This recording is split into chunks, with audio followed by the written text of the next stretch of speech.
Hello, Croeso Fulcher, welcome back to the channel, Old Boy here, and today we are in Carlisle, Cumbria.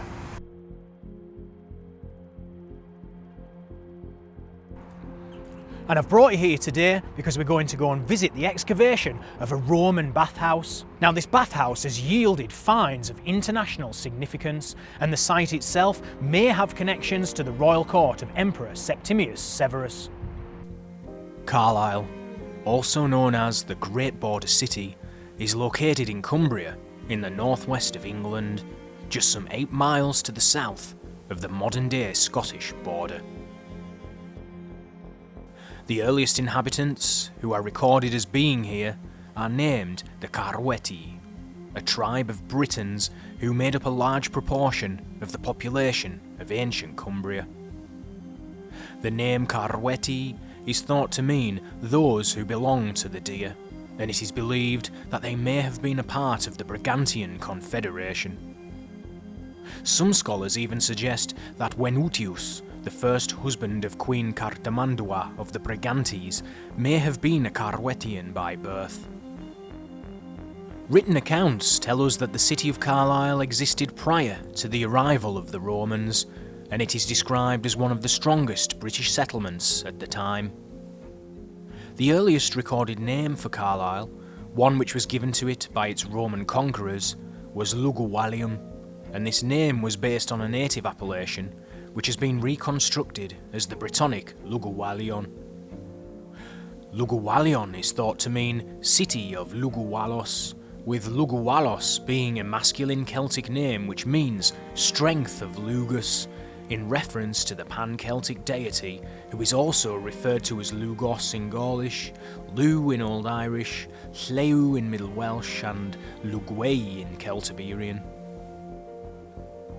After the Roman conquest in the south of Britain, which resulted in Boudicca's revolt, the Roman armies turned their attention north, conquering lands here, which led to the construction of a wooden fort around 72 AD.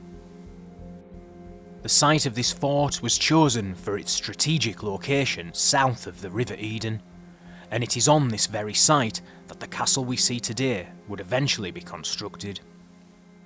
The construction of this fort was the nucleus from which the city would expand, and due to its proximity to the northern Roman frontier, which was first defined by the Stane Gate and later Hadrian's Wall, the city became a supply base as well as a major military and commercial centre. Now that I've introduced you to Carlisle, along with giving you a brief overview of its early Roman history, I'm going to take you across the river from the castle to the excavation of a Roman bathhouse, which has yielded finds which may be changing the perceptions of just how important this location was. As I arrive on site, everyone is listening to the plan of action for the day.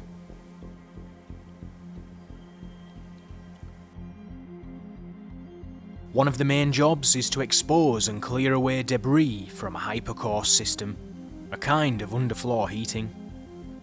The floor was suspended on these stacks of tiles which left a cavity underneath, which could then be filled with warm air which was fed via a furnace.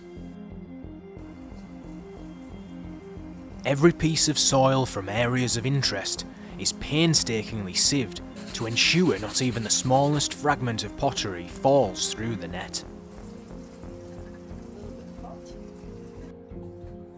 All of the finds are carefully cleaned and are stored ready to be catalogued.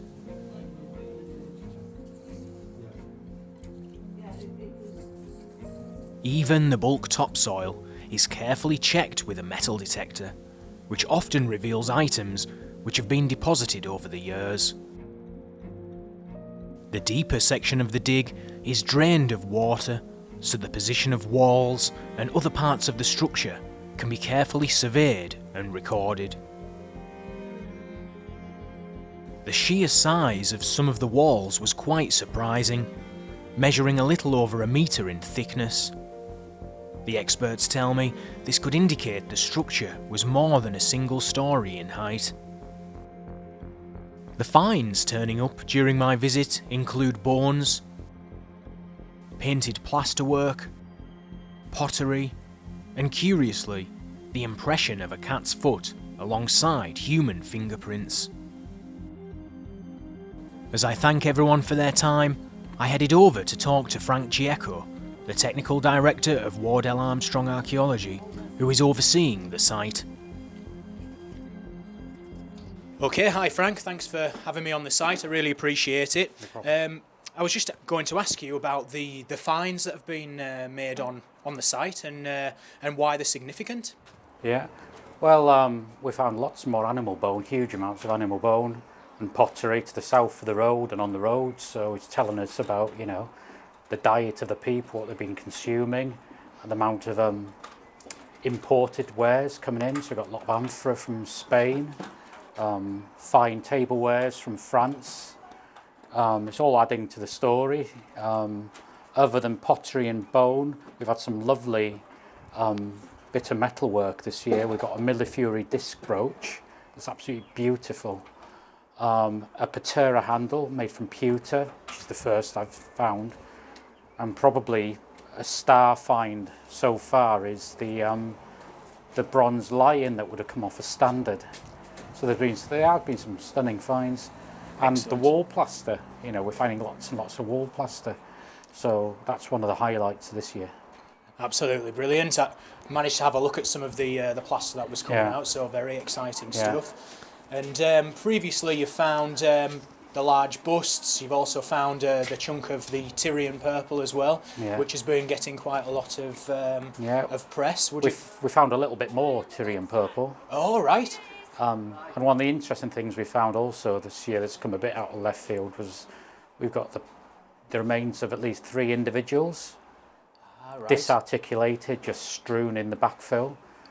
So it'll be interesting that we can find a little bit more about these people, where they came from, and maybe why they ended up just being thrown in a backfilled wall trench. Yeah, there's obviously a story to tell there, Totally, isn't there? Yeah. And the picture that it's building, it seems as though it's going to have connections to the royal court, from what I've been reading of Septimius Severus. Would you like to comment on that at all? There's lots and lots of things now linking it to the period when he was in Britain campaigning, you know, up in Scotland. The court was based in York, but it's documented that he at least visited Carlisle. Carlisle gets its civic status. We've got the Imperial tiles. We now got Tyrian purple. So there's a lot of things pointing to, you know, a lot of money being spent in Carlisle. And especially as it's documented that he did visit the place, why couldn't this be connected to that visit? The time frame is exactly when he was in the environs.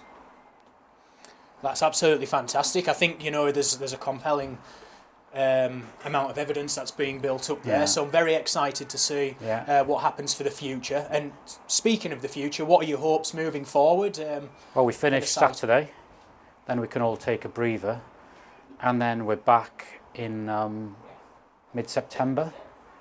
Smaller phase of work, but mid-September to early October, where we hope to be looking for the corner of the building, and also because this southern activity south of the road's really exciting. We want to see a little bit more of that. We've got the beginnings of a stone building that's just crept into this season's site, so we're hopefully trying to understand what that is. Wow, well, you know, hopefully once you're back in September, I'm hoping to come down and do a bit more volunteering. It was a really great experience. So, you know, thanks so much for having me here. And it might be drier. Yeah. But then again, you know, Cumbria, we know what it's like. No, but the thing that interests me the most is the other chunk of the Tyrian purple you found. For me, that's really exciting. Yeah, but it's the chemists and the scientists have been more excited about the purple than me. So I was always sitting on the fence with the purple. But if they say it's Tyrian purple, you know, we've got this monumental building that's unique, decorated frescoes inside, nice heated rooms. So yeah, it all adds to that picture, doesn't it? Well, that's brilliant. Thanks so much for your time, and thanks for having me here. No problem. For more information on the dig and the finds which have previously been made, you can check out Uncovering Roman Carlisle. You can also watch a video I made on the topic here. This site really does seem to be painting an interesting picture, and it'll be interesting to see what other secrets are unearthed during future excavations. Thank you all for joining me on this visit to Carlisle. Please let me know your thoughts in the comments below. As ever, thanks to everyone who supports me and this channel, it's much appreciated. Catch you on the next one. Old Boy, out.